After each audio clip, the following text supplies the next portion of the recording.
The most annoying man in media is back for us with another conventional wisdom-spewing hot take.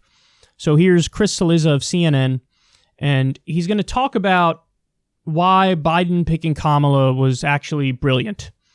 Joe Biden thinks he is right on track to win the White House on November 3rd. That's the unmistakable message he sent in picking California Senator Kamala Harris as his vice presidential nominee. Harris, who ran unsuccessfully for the Democratic presidential nomination earlier this year, had been the frontrunner since the start to be Biden's pick because, well, she simply made the most sense. Consider the following.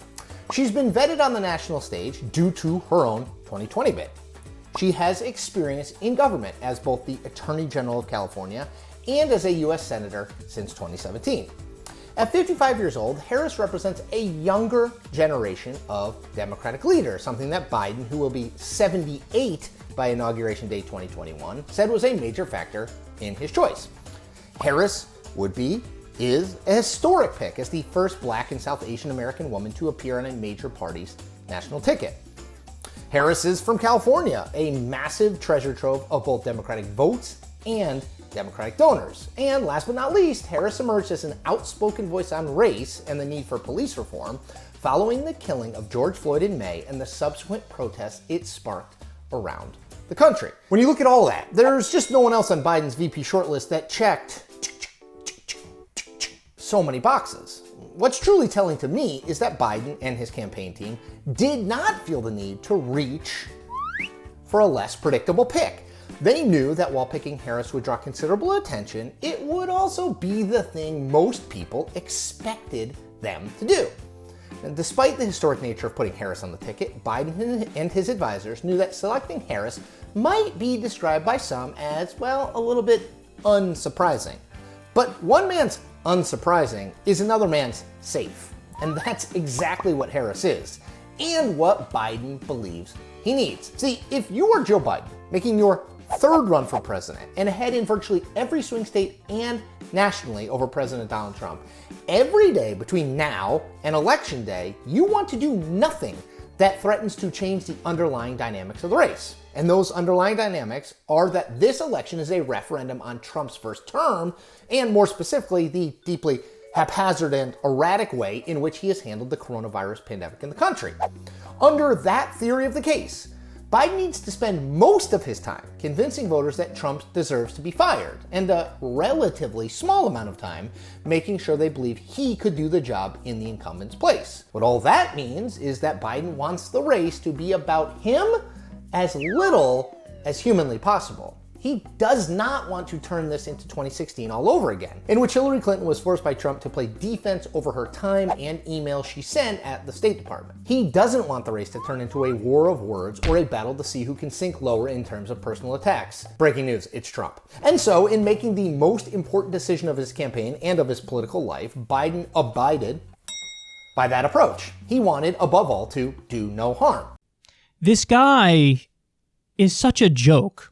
He just, whatever the conventional wisdom of the Democratic elites is, he's just like, oh, I will just regurgitate exactly what it is that they believe and act like it is supremely rational. You really think that's your job, Chris, as somebody in the media, somebody who works for CNN? Let me tell you exactly what it is that these elites believe in and put a happy face on it. And put a veneer of respectability and seriousness and rationality over it. Is that your job? You know, I think maybe somebody in CNN should do a segment like I did, where I went through her entire record. I did this when she launched.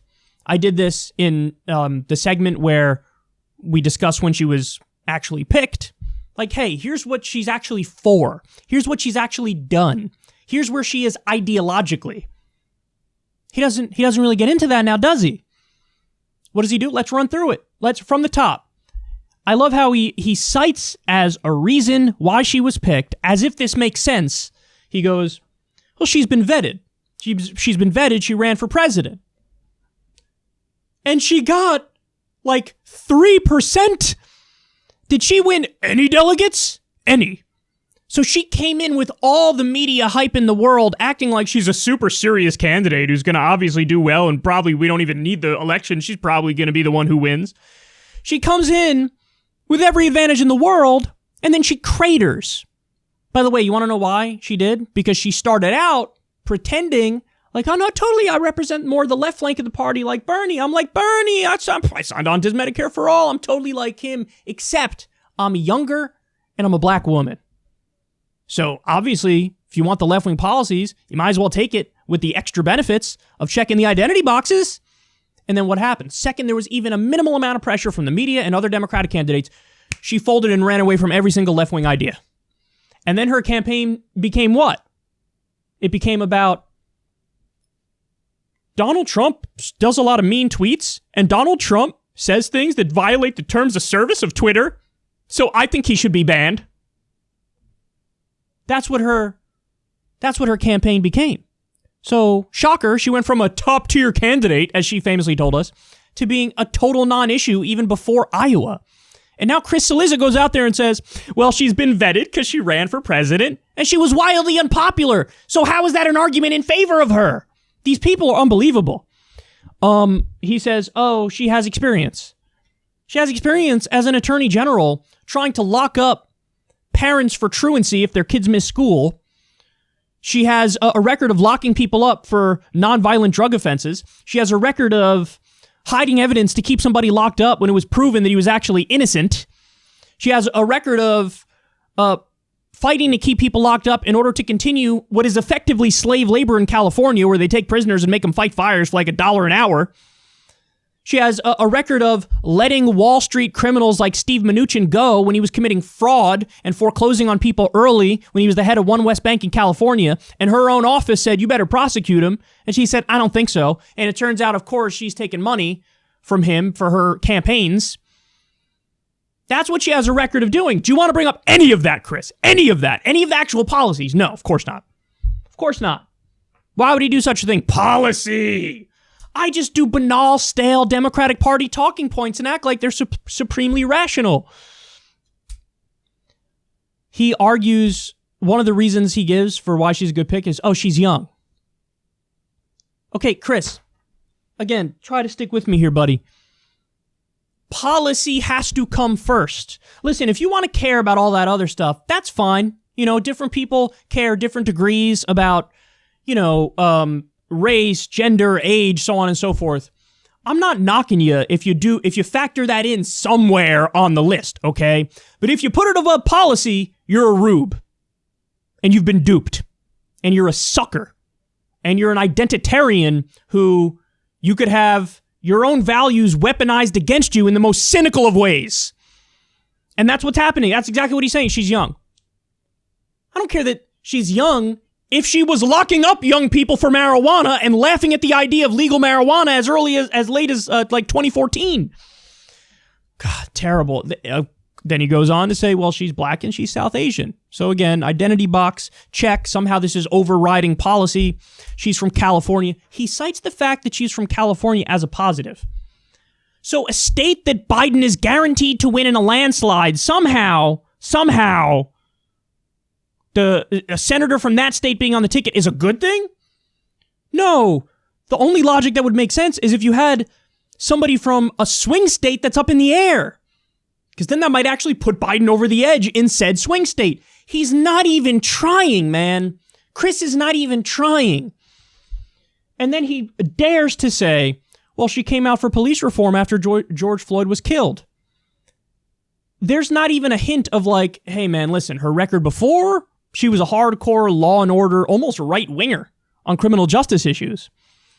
But now she has had a change of heart. There's not even an acknowledgement that beforehand she was actually like, crime bill, law and order Biden. There's no acknowledgement. It's just, oh yeah, she totally, and there's no, you're not allowed to question the sincerity of this move on her part. You're not allowed to be like, that seems a little opportunistic, and then maybe she's just going with the wins of the party to try to get elected, and maybe her core is not actually in alignment with what she's proclaiming at this moment. Not even allowed to say that. These are the most important points, okay? He makes the argument she's safe.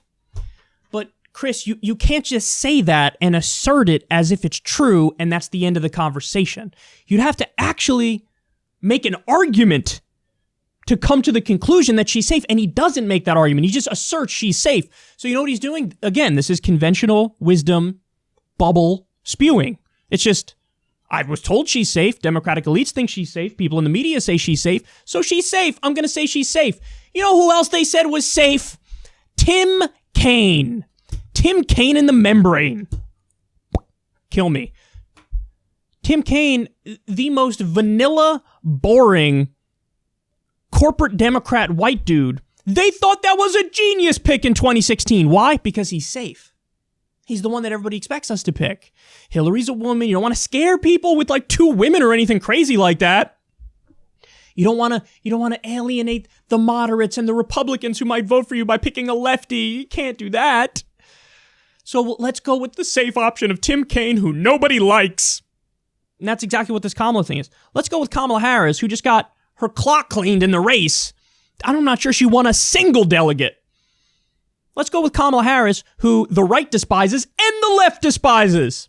Because she's safe. She's safe only in your stupid world of Democratic elite theory, where empirical reality does not penetrate that bubble.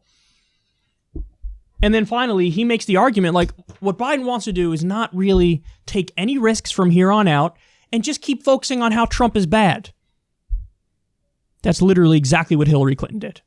He acts like Hillary didn't do that and she had to go on the defense for all these different things. No, Hillary's, the centerpiece of her campaign was Trump bad. And that wasn't enough. And so now the centerpiece of Biden's campaign is Trump bad. And I have a safe VP pick. See, this is why this is getting crazy now. We just got a poll yesterday from CNN. Biden has a 4-point national lead. The margin of error, plus or minus 4 points. The previous poll from CNN, Biden had a 14-point lead. Now, you could say, hey, maybe this is just an outlier. Could be. Could be. Or maybe not. Maybe the outlier was the plus 14 one. Race is tightening, and I don't like the steps he's taking. Not at all. Not even a little bit. And now I guarantee you this. Since that poll came out and it looked like Trump surged 10 points in a month, Biden's going to start making more public appearances. And that's literally the last thing he should do. He should hide in the basement even more. Even more. Democrats know how to snatch defeat from the jaws of victory, and they might be on a path to do it again. I mean, we'll see. It's really too early to tell. I don't have a crystal ball here. I don't. If you want to see crystal ball, go to Rising. I don't have a crystal ball here. But it's time to get nervous. I'm just a wee bit nervous, if you can't tell.